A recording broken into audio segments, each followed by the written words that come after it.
Hay momentos únicos en la historia donde dos voces se encuentran para revelar el corazón de Dios. El pastor Benny Hinn y el doctor Myles Munroe nos llevan a una conversación que no es común, sino celestial.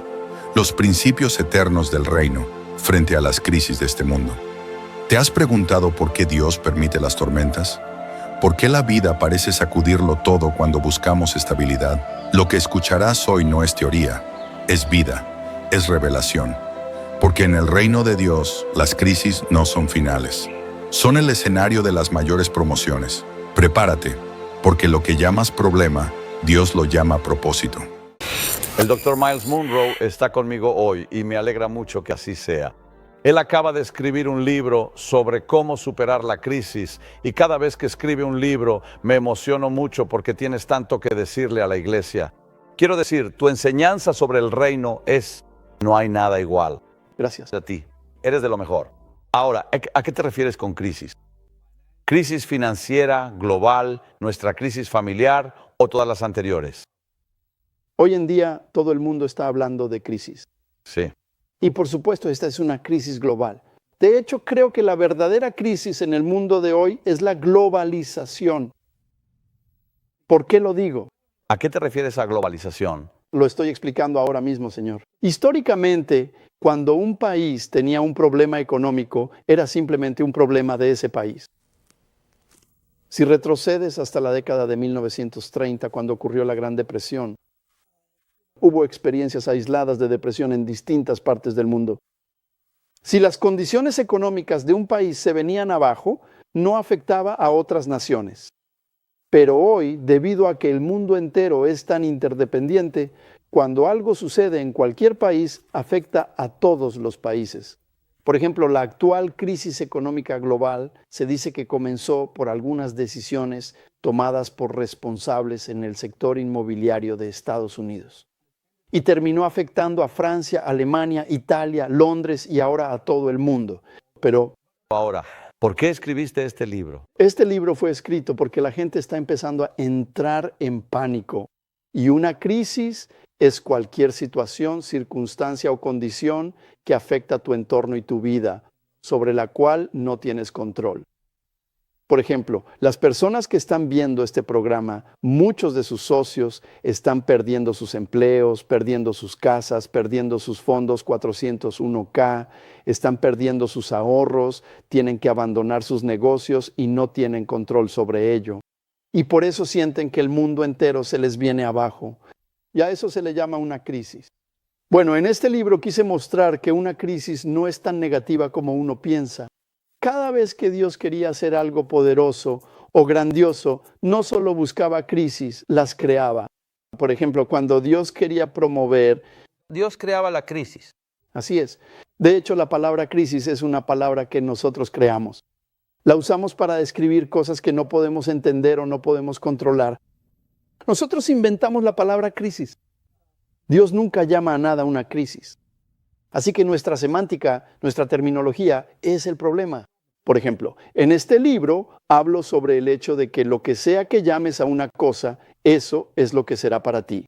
Así que si lo llamas crisis, entonces eso controla tu respuesta ante ello. En la palabra de Dios, Dios nunca llama a nada una crisis. Por ejemplo, pensemos en Daniel y el foso de los leones. Si hoy te amenazaran con lanzarte a una cueva llena de leones salvajes, tú lo llamarías una crisis. Pero Dios estaba tranquilo porque Dios preparó todo el asunto. Él de hecho diseñó todo el entorno para Nabucodonosor y todo eso para demostrar que puedes convertir leones en una alfombra para dormir.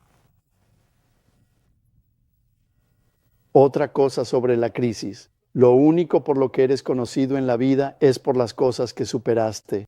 Vaya, eso es verídico. La crisis es el registro de la historia. Dicho de otra manera, la historia es un registro de crisis. Solo conoces a la gente gracias a las crisis. Martin Luther King Jr. lo conocemos por la crisis que atravesó Nelson Mandela. Era la crisis. Se trata de personas desconocidas y sin crisis. Volvamos a Abraham. Fue una crisis. Varón, ni siquiera tienes un hijo. Esto es una crisis. ¿Qué tal, Daniel? ¿Cómo sabemos acerca de Sadrach, Mesach y Abednego? Eran muchachos judíos desconocidos, pero un horno de fuego los hizo famosos. Esta es la hora, ahora mismo, en la que lo que estás atravesando, Dios lo ha permitido para que nunca seas olvidado en la historia. ¿Sabes qué hizo famoso a Jesús? Fue una crisis. Una cruz se convirtió en una crisis. Y ahora no podemos olvidarlo. Así que las crisis son simplemente situaciones que Dios crea o permite para demostrar que Él es más grande que las circunstancias. Y también para asegurarse de que la historia no pueda olvidarte. ¿Y qué le sucede al individuo? Sabes, cuando una persona enfrenta una situación que llamamos crisis, tu interpretación de una crisis es lo que la convierte en una crisis. Sabes, Pablo, el apóstol, dijo algo importante. Pablo dice, todas las cosas obran para mi bien. Ahora, eso suena como una declaración bonita, pero es una declaración difícil. Alguien acaba de perder su trabajo viendo este programa. Recibieron una carta de despido y se supone que deben decir, esto está obrando para mi bien. Bueno, si no entienden cómo Dios usa las crisis, podría convertirse en un punto de depresión. Sabes, tengo una pequeña lista en el libro. Hablo sobre lo que crean las crisis. Veamos algunas de ellas. Sí, por favor. La pérdida de un trabajo podría ser una crisis. La muerte de un hijo es una crisis. La muerte de un cónyuge, el colapso de un negocio, la enfermedad terminal en un cuerpo son crisis. Un divorcio, eso es una crisis para alguien. La pérdida de una casa, una recuperación por parte del banco, eso es una crisis. Una hija soltera embarazada podría ser una crisis para alguien. Un hijo adicto a las drogas, eso es una crisis para alguien. La muerte de un padre, en otras palabras, crisis. No solo son condiciones económicas, es cualquier cosa que te suceda y que no pudiste controlar o detener. ¿Y cuál es el impacto de una crisis? Miedo, trauma, depresión, desesperación, frustración, ansiedad, soledad, abandono, preocupación, falta de esperanza, una sensación de pérdida, incluso la amenaza de suicidio. Estos son los impactos de la crisis en el cuerpo de una persona, en la vida de una persona. Incluso el crimen y la violencia doméstica son productos de la crisis. Hoy en día, muchas personas están bajo estrés en sus hogares porque si el esposo perdió su trabajo, digamos que GM cerró la planta y el esposo perdió su empleo, él era el único que trabajaba. Imagina el estrés en esa familia, en ese hogar, ¿ves? Y le hablas a esa persona sobre creer en Dios. Ellos necesitan más que solo creer en Dios. Necesitan algunos principios y preceptos prácticos para saber qué hacer. Y en este libro eso es lo que hacemos. Ayudar a muchos de ellos ahora mismo. Por supuesto, por favor. Sabes, lo primero que tienes que entender sobre una crisis es que una crisis es solo temporal. Creo que una de las cosas más hermosas que Dios me ha enseñado es que nada es para siempre, excepto Él y sus promesas. ¿Podrías mirar a la cámara y decirle eso a alguien pasando dolor? Sí, sabes, la alegría de la vida es que Dios nos da la vida en dosis. La Biblia dice que mientras la tierra exista, habrá cosecha y tiempo de sembrar. Habrá buenos y malos tiempos, habrá verano e invierno. Y como también dicen las Escrituras, todo tiene su tiempo. En otras palabras, nada dura para siempre. Si ahora mismo estás sin dinero, eso es solo una temporada. No puede durar. La prosperidad está en camino. Y si ahora eres próspero, debes usar esa riqueza de manera estratégica y adecuada. Porque llegará un momento en que esa riqueza puede verse desafiada. En otras palabras, todo es por una temporada. Y lo bueno es que si ahora estás en un calabozo, la luz está en camino. Si ahora estás sufriendo, la salud está en camino. Si ahora te sientes abandonado, la compañía viene en camino para encontrarte. Mira, nada permanece para siempre. El asunto en la vida es mantenerse firme hasta que pase la temporada. ¿Puedo decirlo de nuevo? Sí, por favor. La clave del éxito en la vida es resistir más que esta temporada. Y eso puede ser una temporada de buenos o malos momentos. Aquí hay algo que aprendí y de lo que hablo en el libro. La mejor protección contra la crisis es esperarla. Ahora, puede que pienses que eso es negativo. Me gusta eso, hermano. Me estás bendiciendo en este momento. Así que debemos esperarlo.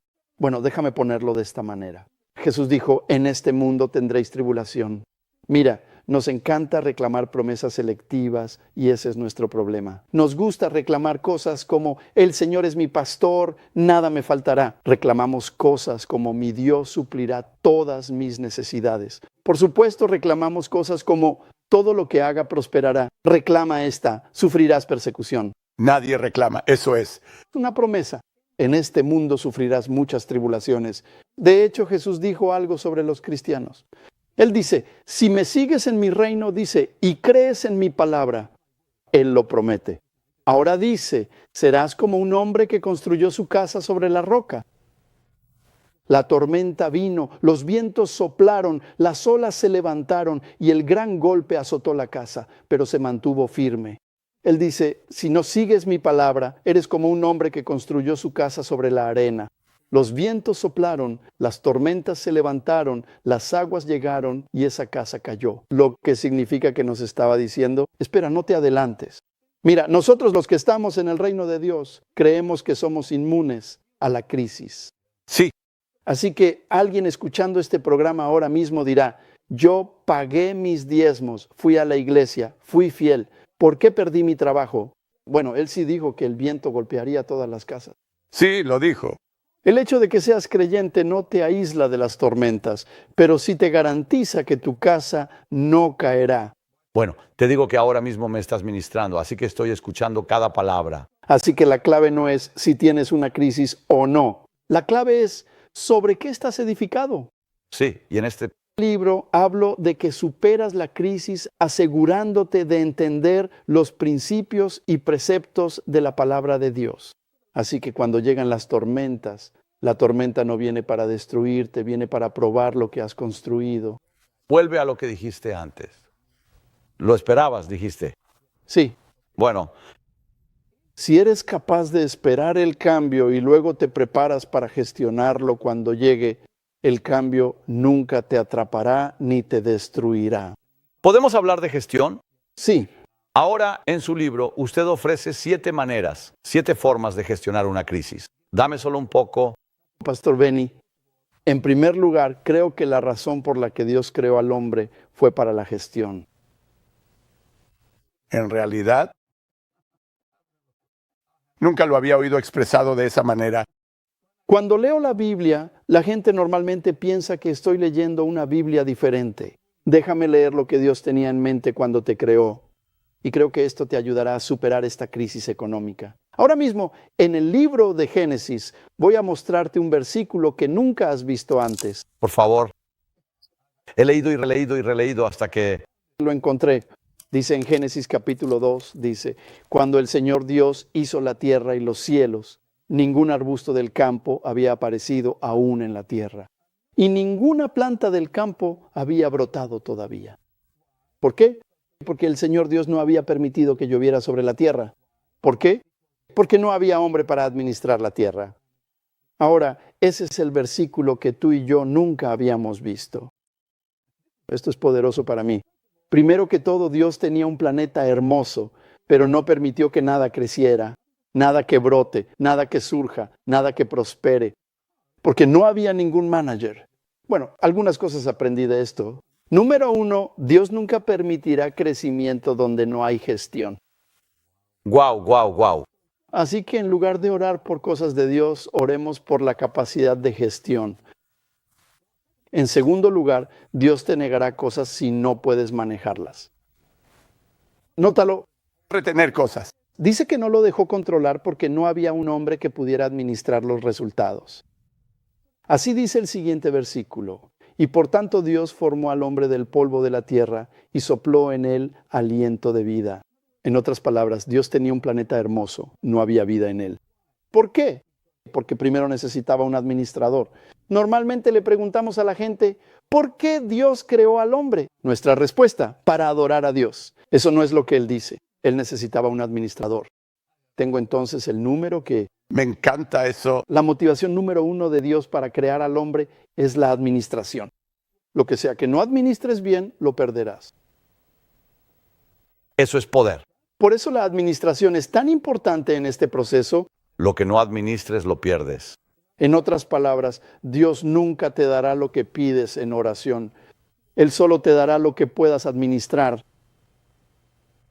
Tú oras por una casa nueva y Dios está mirando el apartamento que tienes desordenado. Así que solo te da lo que has demostrado que puedes administrar. Algunas personas sienten celos de tu ministerio, pero no entienden la maquinaria detrás de este ministerio para gestionar todo lo que es necesario aquí. Y el día que administres mal su ministerio, lo perderás. Absolutamente. Si administras mal tu cuerpo, lo pierdes. Si administras mal tu matrimonio, lo pierdes. Si administras mal a tus hijos, los pierdes. Si administras mal tu dinero, este desaparece.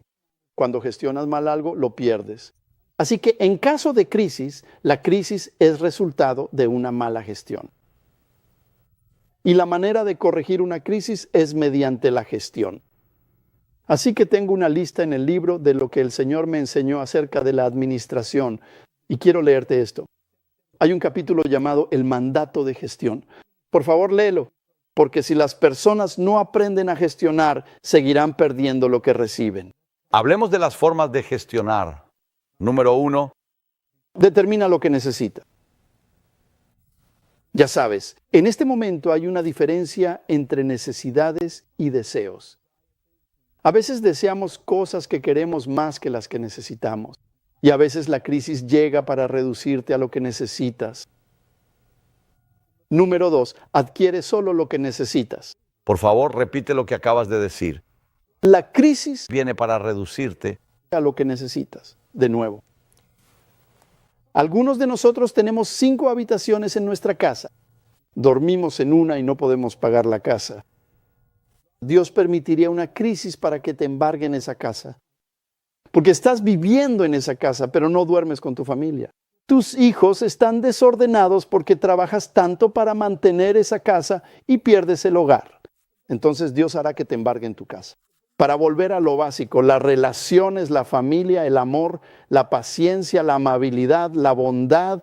A veces maldecimos a Cristo y Dios dice, no, soy yo.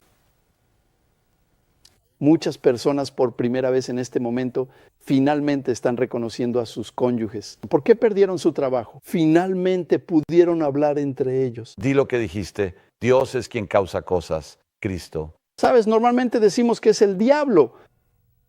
¿Sabes que Dios en realidad destruyó la economía de Egipto para promover a un joven que estaba en prisión?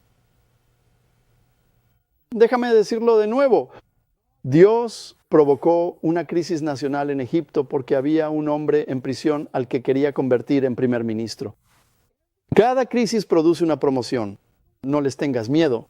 A veces la única manera en que Dios puede sacarte de donde estás es creando una crisis que exija moverte. Ya sabes, José estaba en prisión, encerrado, y había una crisis, una amenaza de colapso económico en Egipto. Dios dice que habrá agricultura. Destruiré todas las cosechas de Egipto durante 7 años. Habría agricultura. Esto es una crisis. Bueno, ¿cómo sacó Dios a José de la prisión? José tenía la respuesta a la crisis. Esta crisis por la que estamos pasando ahora económicamente en América, en Canadá, en Inglaterra, en China, en Rusia, en Estados Unidos, en Sudamérica, sea lo que sea, este es el mejor momento para la promoción. Este es el momento en que tu don cobra vida. José solía trabajar en los tribunales del faraón como príncipe. Ese no era su don, pero el don de José cobró vida. El don de ver el futuro, de interpretar sueños. Cuando llegó una crisis, sabes, toda la vida es una serie de crisis. Me gusta lo que hacen los asiáticos cuando enfrentan una crisis. ¿Alguna vez te has preguntado por qué los chinos y los japoneses siempre salen victoriosos de las crisis? La Segunda Guerra Mundial, la caída de la bomba sobre Hiroshima, los japoneses se recuperaron. Salieron de las cenizas y se convirtieron en los exportadores más poderosos de tecnología y automóviles a Estados Unidos. Los chinos, en cada ciudad a la que vayas, verás que los chinos siempre terminan siendo dueños de un negocio. ¿Por qué? Porque en el idioma japonés y en el chino no existe la palabra crisis. De hecho, la palabra para crisis en japonés es la palabra oportunidad. Vaya. ¿Cuándo? Así que ahora mismo, mira a los chinos. Eso me gusta. Los chinos están viajando por todo el mundo en este momento y están invirtiendo en todos los países. Mientras todos los países dicen que es una crisis, ellos dicen que es una oportunidad. Oportunidad, Entonces debemos cambiar nuestra mentalidad. absolutamente. Y en el cuerpo de Cristo. A diferencia de lo que dijo Jesús. Sabes, cuando le dijeron a Jesús, Lázaro está muerto, él dijo, oh, está dormido. Ahora como llames a una cosa, eso es lo que será para ti. Ellos dicen que está muerto. Cristo dice que está dormido. ¿Cuál es la diferencia? Si yo digo que una persona está muerta, eso significa que no puedo despertarla. Pero si digo que está dormida, puedo despertarla. A ella.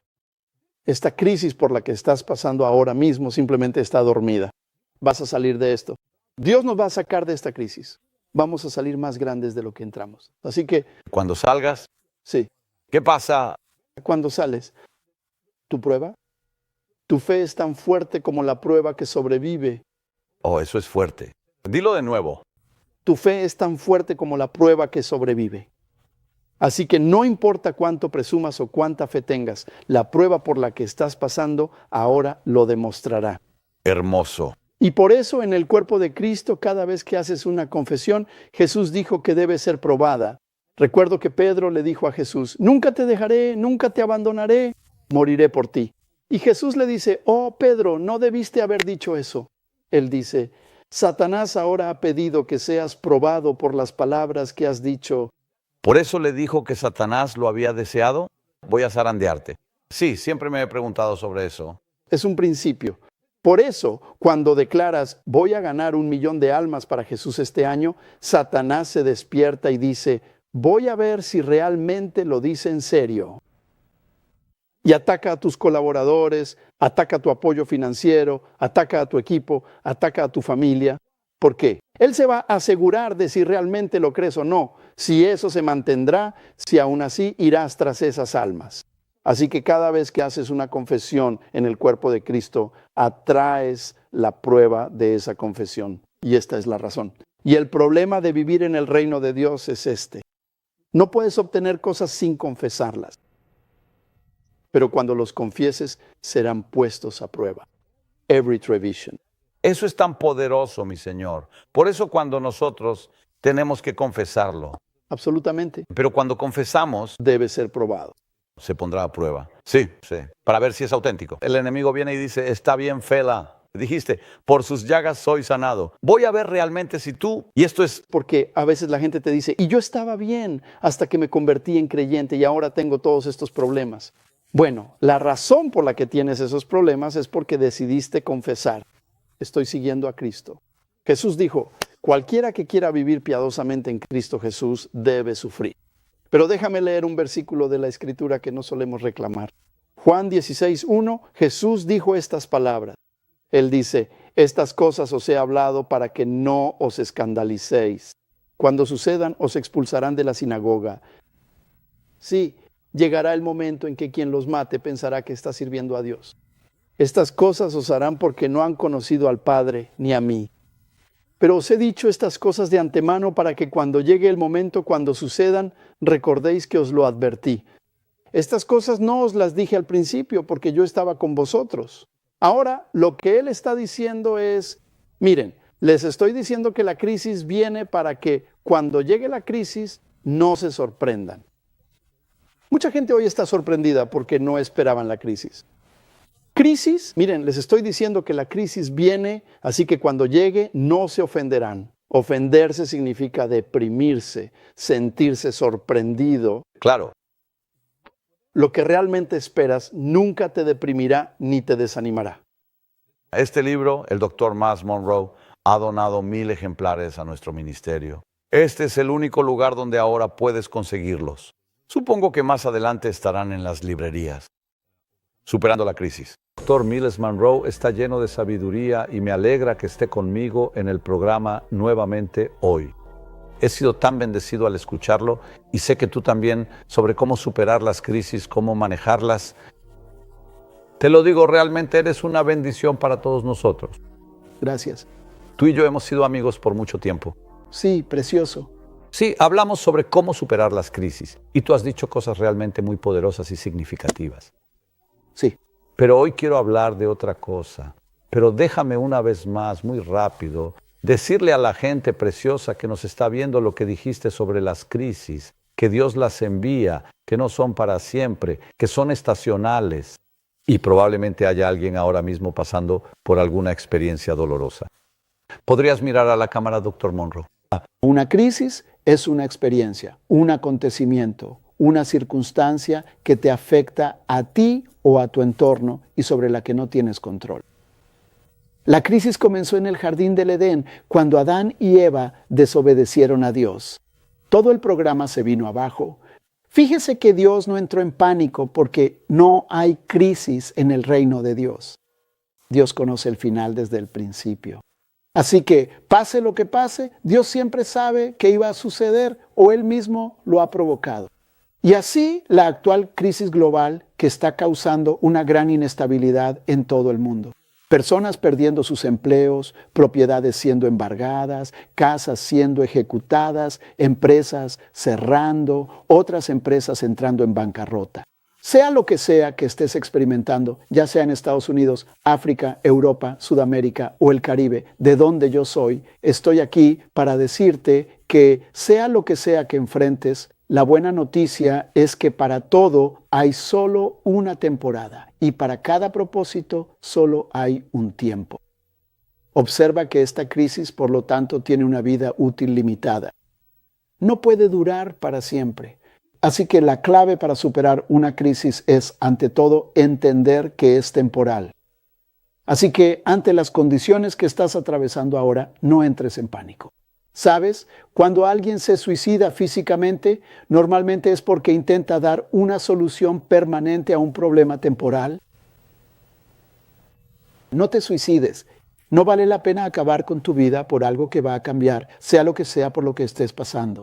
Quizá están embargando tu casa y tienes que regresar a vivir con tus padres. Oye, eso es solo temporal.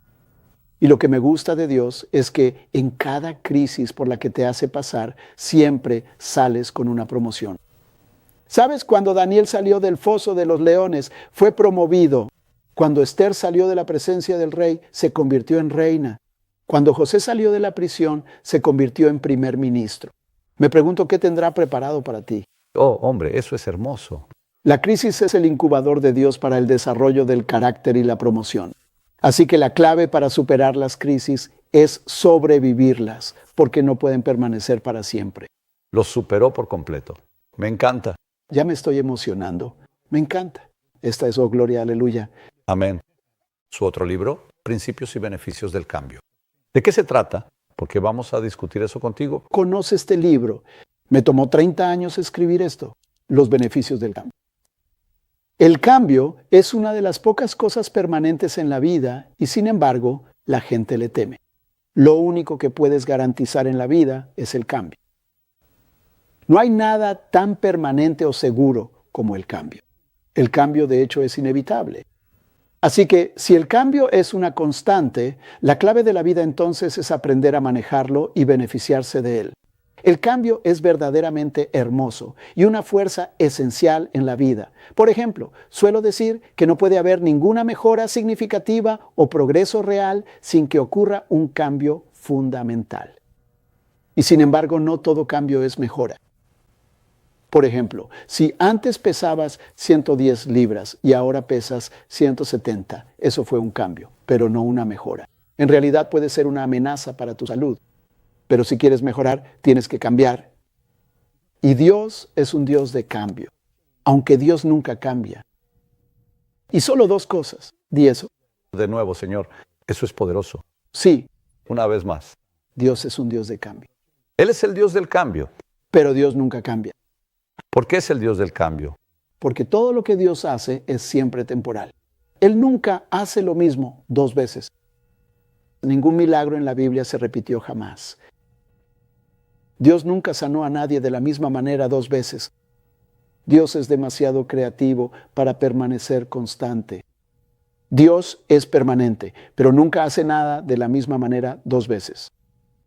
Así que tienes que acostumbrarte al cambio. Y el cambio es lo más hermoso del mundo, porque el cambio significa que nunca te vas a aburrir en la vida cuando andas en compañía de Dios.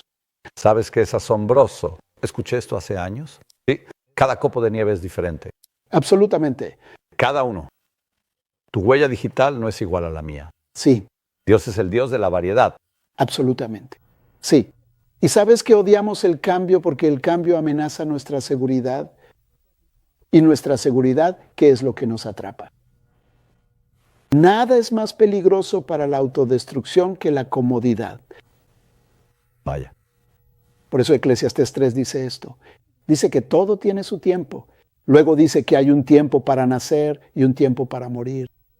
Hay un tiempo para reír y un tiempo para llorar. Nos encanta la parte de la risa, pero olvidamos que va a haber un cambio en el que alguna vez tendremos que llorar. Nos encanta la parte donde dice que nos reunimos, la parte donde dice que nos dispersamos. Sabes, el cambio llega a tu vida para recordarte que nada es permanente. Por eso tienes que aprender a vivir la vida con soltura. No te aferres demasiado a nada. Por eso Dios tiene el principio del cambio en la vida. Así que la comodidad, volvamos al peligro de la comodidad. El peligro de La comodidad y la seguridad es que te atrapan e impiden tu desarrollo y crecimiento. Cada vez que Dios quería hacer algo grande, siempre alteraba la comodidad. Porque la única manera en que Dios puede llevarte a donde debes estar es haciendo que te vayas. De donde estás y donde estás es seguro. El cambio produce dos cosas. Produce inseguridad y lo desconocido. Y ambas son muy importantes para el crecimiento y el desarrollo. Pero la gente siempre tiene miedo. Lo sé. Y tenemos miedo porque esperamos que las cosas permanezcan igual. Como dije antes, el enfoque más importante para lidiar con el cambio es esperarlo. Esperamos que las cosas permanezcan igual y por eso nos preparamos para la decepción. La manera en que te beneficias del cambio es esperándolo. Me gusta cuando la Biblia dice en Eclesiastés capítulo 3, versículo 4, dice que hay un tiempo para reír y un tiempo para llorar cuando llega el tiempo de llorar. Me gusta que la Biblia dice que podemos llorar por una noche, pero la alegría llega en la mañana. ¿Por qué escribiste este libro? Para ayudar a la gente. ¿Qué? Escribí este libro porque la gente sigue autodestruyéndose, autodestrucción, porque tratan el cambio como un enemigo, cuando en realidad el enemigo es la comodidad, el enemigo es la seguridad. Pero Dios quiere que tengamos seguridad. La única seguridad está en Dios y Él no cambia. Mira, Ezequiel dice, el capítulo 34 dice, los bendeciré y el lugar que rodea la colina, enviaré lluvias en su tiempo y habrá lluvias de bendiciones. ¿Sabes? Creemos que se supone que debemos ser bendecidos todo el tiempo, todos los días. Dios dice, no, yo envío bendiciones y lluvias en temporadas. Hay una temporada en la que puedes pasar por un periodo difícil, pero eso es para que despiertes. Tu capacidad de cambiar cesa el cambio. Probé algunas cosas. Déjame contarte lo que escribí sobre esto en este libro. Muy importante. Primero que nada, el cambio significa que nada permanece igual. Las temporadas significan que todo es siempre temporal. Las temporadas también significan que la clave de la vida es resistir más que una temporada. El cambio también significa que las temporadas son un incentivo para que planees el futuro. Sabes, nada sucede a menos que cambies. Así que el cambio no es nuestro enemigo, es nuestro amigo. Pienso que cada vez que Dios quería usar a alguien, perturbaba su comodidad. Abraham creció en un hogar con su padre, su madre, su familia. Dios dice, está bien, quiero hacer algo grande contigo. Deja a tus padres y tu hogar. Eso es incómodo. Y entonces Abraham le preguntó, ¿a dónde vamos? Dios dice, te lo diré cuando llegues. Eso es lo desconocido. Pero mira lo grande que se ha vuelto Abraham. Creo, pero Moisés estaba cómodo siendo un príncipe en Egipto. Tenía acceso a toda la riqueza y el poder de Egipto. Y aquí viene un cambio. Dios le dio una pasión por liberar a la gente, y ese acto de liberación lo convirtió en un fugitivo. Y ese cambio lo llevó al desierto, lo que le dio el privilegio de encontrarse con Dios en una zarza ardiente. Todos estos cambios lo llevaron a convertirse en un libertador. No puedes convertirte en lo que naciste para ser a menos que estés dispuesto a cambiar y ser algo que no eres. Por eso el cambio es tan importante. Me gusta lo que dice aquí. Shakespeare dice, dulces son los frutos de la adversidad. Dios usa la crisis para sacarte de tu zona de confort. Ese es el propósito del cambio. Sí. Sabes, nunca crecemos en los buenos tiempos. Nunca avanzamos a menos que estemos bajo presión. Presión. El cambio viene para mejorar y avanzar tu vida, no para destruirte. Así que creo que ahora mismo el cambio está ocurriendo en el mundo y no lo entendemos. En este libro hablo sobre el hecho de que Dios está cambiando todo el escenario del mundo. Dios está moviendo la tierra ahora mismo de oeste a este, de sur a norte. La iglesia, por ejemplo, Dios está cambiando la iglesia. La iglesia occidental se está desplazando hacia la iglesia oriental y la iglesia del norte se está desplazando hacia la iglesia del sur. ¿Puede? ¿Preguntar por qué? Porque ha llegado la temporada. Las iglesias más grandes del mundo ahora van a venir de Sudamérica y África. Ya está sucediendo. Absolutamente. Y en este libro hablo de qué haces cuando el cambio comienza a suceder en ti. ¿Sabes? ¿A qué te dedicas? Puedes odiar el cambio, resistirte al cambio. Puedes enojarte con el cambio, pero no puedes detenerlo. ¿Cuáles son? ¿Qué debes hacer cuando cambias? Se supone que debemos comprender el cambio y adaptarnos al cambio, luego adaptarnos al cambio y luego gestionarlo. ¿Sabes? Déjame darte un punto importante sobre la elaboración del libro. En este libro, si siempre has estado a cargo, pero ahora es momento de que seas un socio. Eso se convierte en un cambio difícil. Parte del liderazgo de la iglesia en el mundo occidental, ahora tiene que admitir que ya no son los líderes. Ahora los líderes están surgiendo de Sudamérica, están surgiendo de África. Hay una iglesia en Nigeria, mi amigo David Yuopju. Su iglesia tiene capacidad para 52,000 personas. Eso es solo el servicio del domingo por la mañana. Un solo servicio. En Estados Unidos, si tienes una iglesia de 10,000 personas, piensas que es una gran iglesia. La iglesia de él, el domingo por la mañana, tiene 52,000 miembros y alrededor de 100,000 afuera. Dios está haciendo un cambio. Entonces, ¿qué haces? Cuando dices, ¿está bien? A menos que cantes canciones americanas, te vistas como los americanos o de sermones americanos, entonces puedes ser aceptado. No, Dios está haciendo un cambio y tienes que entender que lo que Dios está haciendo, lo está haciendo sin tu permiso. Exactamente. Dios no consulta a nadie. Luego, Él quiere cambiar. Él quiere que tú lo consultes a Él. ¿Qué sucede en la vida de las personas cuando llega el cambio? ¿Qué deberían hacer? Bueno, repite lo que acabas de decir antes. ¿Deberían? ¿Qué? ¿Ahora? Sabes, si llega el invierno, pero decides que odias el invierno y te pones tu traje de baño y te paras en la nieve desafiando al invierno, el invierno te matará. Exactamente. En otras palabras, cuando llega el cambio, cambias tu vestimenta, te adaptas a él. No lo desafíes, no luches contra él, no lo maldigas. Aprendes y lo entiendes y luego te adaptas a ese cambio y encuentras tu lugar en él. En cada cambio que Dios hace, tú tienes un papel en él, pero puedes resistirte y puede destruirte. Me gusta lo que Dios dice en el libro de Isaías. Él dice, he aquí que hago algo nuevo. ¿No lo sabréis? Bueno, ahora déjame preguntarte algo. ¿Cómo sabes que ha llegado la temporada de cambios? Porque, ya sabes, es increíble. Esa es una muy buena pregunta. Dedico un capítulo entero en el libro a eso. ¿Cómo reconocer las temporadas de cambio? ¿Y saber qué es Dios? Por supuesto, sí. Número 1, cuando lo que estás haciendo ya no es efectivo, es momento de cambiar. Cuando las personas a tu alrededor empiezan a hacer una irritación en vez de una bendición, es momento de cambiar. Cuando todos tus esfuerzos parecen causarte más estrés que bendiciones y satisfacción, es momento de cambiar. En otras palabras, cuando llega el invierno, todo coopera con él. Lo que estoy diciendo es muy importante. Mucho. Cuando llega una nueva temporada, todo coopera plenamente con ella. Así que cuando llega el invierno, las hojas caen. El oso se mete en una cueva, los árboles pierden todas sus hojas. Empiezas a ver diferentes plantas entrando en recesión, se están preparando para el cambio. Cuando ocurre un cambio, las cosas que estaban en tu contra de repente se ponen a tu favor. Personas que antes decían que no, ahora dirán que sí. El cambio puede ser así de dramático. Ya sabes, la tradición es el mayor enemigo del cambio. Y las tradiciones no están mal.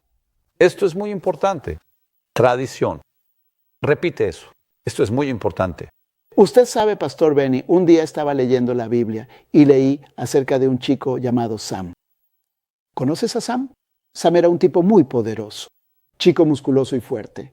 Él era, bueno, llámalo Sam. Paris' Grandest Piece. Lo conocemos como Sansón. ¿Sí? Creo que Sam, en realidad, el nombre completo sería probablemente Samuel. Sansón Josué. Josué. Adelante. Y leí la historia de Sansón. Él estaba en el desierto. Se enfrentó a 1000 filisteos. Vinieron a matarlo. Sansón está allí de pie bajo el calor del sol. La arena está caliente y ve a 1000 hombres viniendo a matarlo. Vienen con lanzas, dagas, espadas, escudos y caballos.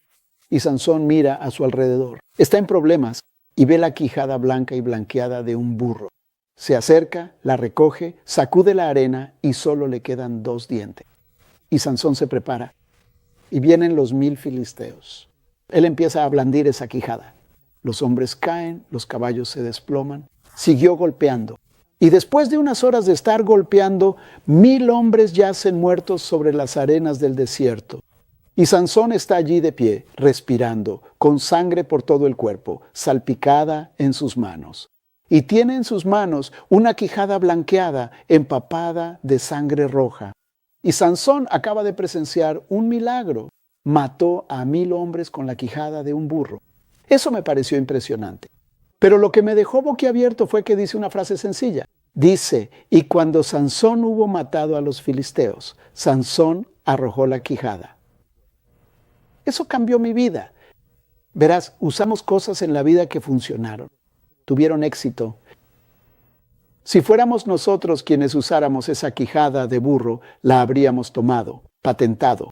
Eso, exactamente. Lo tomamos, registrado en la biblioteca del Congreso. Fuimos a un fabricante para hacer un prototipo. Fabricamos huesos de mandíbula y llamamos Samsaita.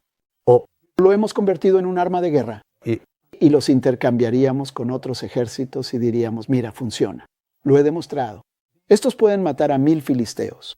Y realmente los venderíamos como armas de guerra. Sígueme atentamente. Entonces intercambiaríamos esa mandíbula, la utilizaríamos como arma para los ejércitos futuros. Intercambiaríamos este hueso J. ¿Por qué funcionó para nosotros? Mira la palabra comercio. Intercambio. Oh, sí. La tradición es tomar algo que te ha funcionado muy bien y dárselo a la siguiente generación con el fin de que continúe su legado. Eso es lo que es.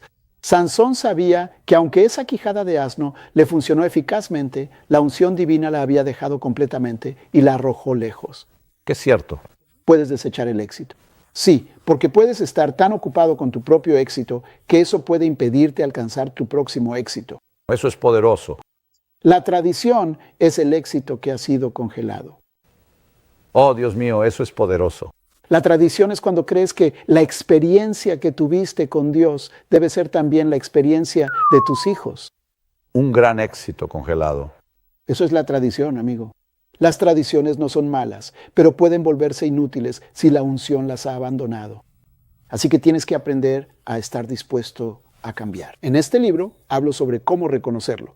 Tú sabes, algunas denominaciones necesitan escuchar esto. Algunas iglesias y pastores necesitan escuchar esto porque ves a algunos de ellos muertos en un antiguo mover. sabes, la crisis viene a destruir las tradiciones. Por eso las crisis son buenas. Todo lo que hizo funcionar la economía estadounidense durante los últimos 50 años ha sido confundido. La iglesia es igual. Muchas iglesias están muriendo en este momento. Las iglesias grandes están muriendo lentamente porque las cosas que usaron durante los últimos 20 años ya no son apropiadas. Y Dios está diciendo, mira, la unción ha dejado la quijada. No te enojes. Esa es una frase poderosa. La unción ha dejado la quijada. Absolutamente. Sabes, lo más difícil del mundo es desechar algo que funcionó. Quiero predicar un sermón sobre eso. ¿sí? ¿Tienes mi permiso? Dios, eso es poderoso. Sí. Así que el cambio inminente viene para volver completamente obsoleta la antigua tradición. Por eso, mucho de lo que estás haciendo deja de funcionar. No es que no fuera bueno o que no tuviera éxito, pero la unción lo ha dejado. ¿Sabes? Escuché al hombre de Dios decir hace años, cuando tienes que forzarlo, necesita morir. Absolutamente. Sí, sí. Y Sansón fue lo suficientemente inteligente para saber que la unción había dejado la quijada y nunca intentó vendérsela a otra generación. Escucha, todo esto y más está en este libro. Déjame hablar de este primero, Superando la Crisis. Sí, ayer ministraste sobre esto. Fue poderoso. Quiero enviarte este libro por 30. Y este es el único lugar donde puedes conseguirlo ahora mismo. Estará en librerías más adelante. Pero justo en este programa es el primer lanzamiento público de ambos libros. Y por cierto, doctor Miles Monroe ha donado 1000 ejemplares de cada uno a nuestro ministerio. Y eso es todo lo que tenemos. Así que los primeros 1000, cuando se acaben, se acabaron. El siguiente libro, El beneficio del cambio. ¿Sabes qué? Voy a leer este. Todo pastor necesita este libro. Todo empresario necesita este libro. Todo inversionista necesita este libro sobre el cambio. Porque si no cambiamos nuestras tradiciones, ten en cuenta que la tradición y la verdad son diferentes. La verdad nunca cambia. La tradición es tu experiencia con la verdad. Dios nunca hizo nada en el mundo 2 veces. Además, este es un libro nuevo que aún no está en las tiendas, pero lo estará. Este es el único lugar donde puedes conseguirlo ahora. Ambos libros por $50. Consíguelo hoy. ¡Wow! Esto es bueno, hermano. Me encanta. Tengo un regalo gratuito para ti, la ofrenda de la viuda. Quiero enviarte esto gratis. Tampoco tenemos muchos de estos. Querido amigo, la voz del reino resuena con claridad. Las crisis no son eternas, son temporales, y cada una lleva escondida una oportunidad para tu destino. Abraham, José, Daniel, Esther, incluso Jesús.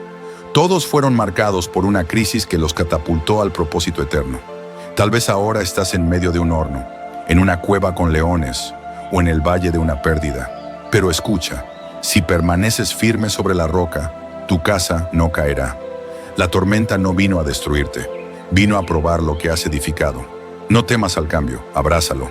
No maldigas la crisis, entiende que puede ser la incubadora de tu promoción. El reino de Dios no conoce el caos, porque Dios siempre sabe el final desde el principio. Así que no te rindas, no llames muerte a lo que Dios llama sueño. Recuerda, cada crisis tiene fecha de vencimiento, pero las promesas de Dios son eternas.